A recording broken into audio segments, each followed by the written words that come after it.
What is up, guys? So today I have for you the Rock Island Armory 22 TCM 1911 double stack. I got one of these as a gift, which was pretty freaking awesome. When I picked it up, it was all factory setup, so it had the kind of ugly looking grips. I don't think I still have them laying down here, but it was the uglier looking grips where this piece that covers over the frame, it was just really flimsy and would bend up. Not the best looking quality. These are the G10 grips. I got these from Rock Island, or I don't remember the name of the company that does their aftermarket parts, but got them from them. They're actually the longer version, and I'll show you what I did there. I ended up chopping them down. This pistol was like one of the first iterations of the double stack 1911 that Rock Island put out. See, it's the TCM. It's not the TAC Ultra. Does not have the rail on the bottom. Does have some sweet brass marks on it though, from the port, that's pretty neat, or the breech, I should say. So, I love this pistol. It's awesome. I fell in love with the TAC Ultra when I first saw one, and unfortunately I didn't buy it. I don't know why. I should have bought it, and I passed on it, and I think I bought some CZ or something instead.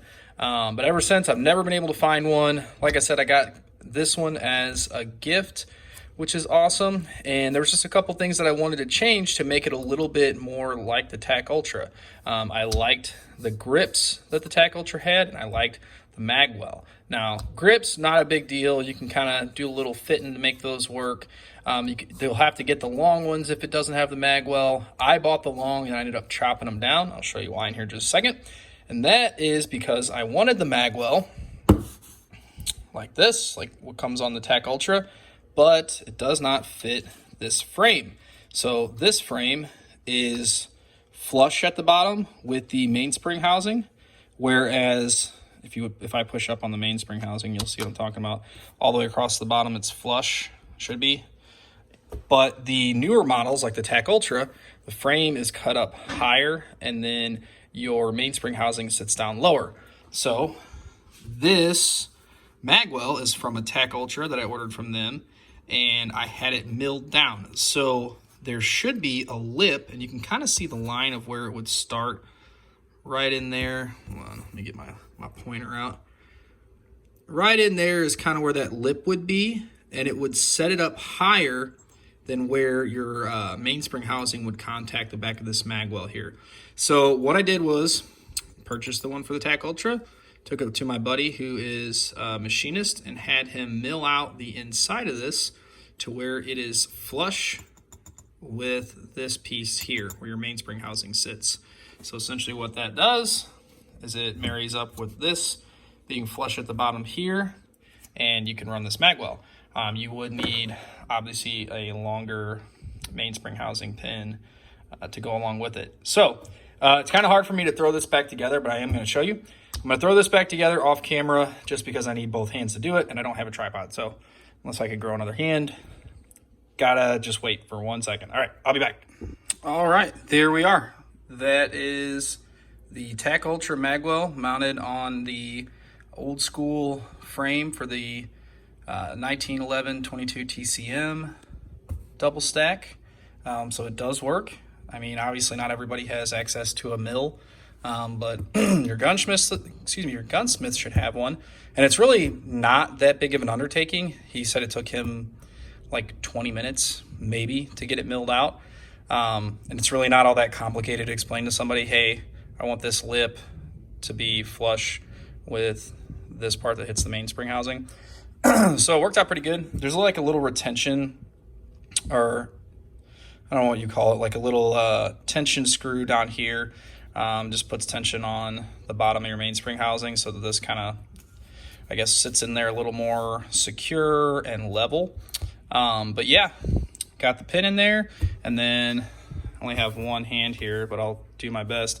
Yes, it is live ammo, but I am in a safe area, and I wanted to show you guys. This is actually a TAC Ultra magazine as well. So that's one thing. If you have a 22 TCM, you probably have like a GI mag with the little, excuse me, metal lip at the bottom. So that's not going to work unless you file it down, or you can swap out the base plate to like a Hayes Customs base plate or whatever. So I will just show you that these do seat. And I'll sand and brusher in there. Is it in? Yeah, that's in there. Yep. So it does work. Good positive click. And it will chamber. You guys are just gonna have to trust me on that because I only got one hand. It's probably not something I want to do in my garage anyway, but yeah. So you can put a Magwell on a 22 TCM. A lot of people think that it won't work, and I don't know of anybody that makes one for the 22 TCM 1911 double stack. They make it for the TAC Ultra and the newer ones, but not this one for whatever stupid reason. But I like the Magwell. I wanted the Magwell, and I got the Magwell. And these badass grips. And again, I just ordered the long ones because I didn't know what I was going to be able to make work with this. And then once I figured out that it would work, I just chopped the grips down so that they would fit. It's probably better to do that anyway because I don't know that the short grips are exactly as short as these are once you put the Magwell on there. So if you guys are going to do this, maybe get the long grips and then just chop them down to be a little bit shorter, which are stupid overpriced, by the way. These things are like 80 bucks, I think. They're not. I thought they were aluminum, which I'm not mad that they're not. There's some kind of plastic, something composite. I don't know. I thought they were aluminum. They're definitely not, but they're good. Not really complaining. Like they're not. It's not a bad material. It's not a bad texture or anything. I thought they were aluminum, but they're not. So yeah, TAC Ultra Mag, TAC Ultra Magwell, TAC Ultra grips, but on your OG 22 TCM skers. Pretty badass looking gun. I mean, for a 2011, that's way more affordable than a Staccato or anything in that ballpark, which not hating on them, but that is a completely different price range from what this is. This is more in like your Prodigy, I guess, price range from Springfield, except this one's actually good and it functions. I did function test it, so I went out and shot it today. I put 5 or 6 mags through it, and I had no failures. Cycled great, and I was running the 22 TCM ammo. And when I purchased this, it's specifically, these are 9mm magazines. These are not the 22 TCM mags, but the 22 TCM ammo runs through them just fine. I thought for sure it would say 9mm somewhere. It's weird because on their website you can buy, oh, there it is. You can buy 22 TCM mags, and they'll say, I think they'll say like compatible with 9mm or whatever, but the TAC Ultra ones definitely do not. They just say 9mm. They don't say 22 TCM, but it works in there.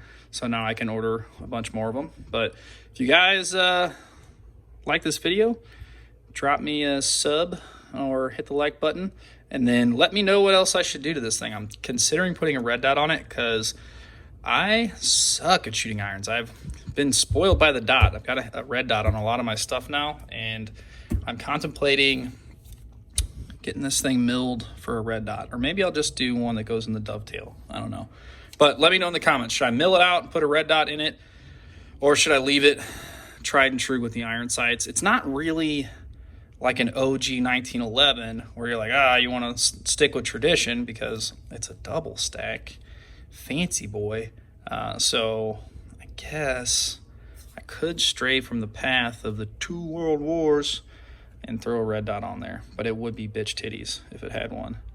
So yeah, thanks for watching, guys.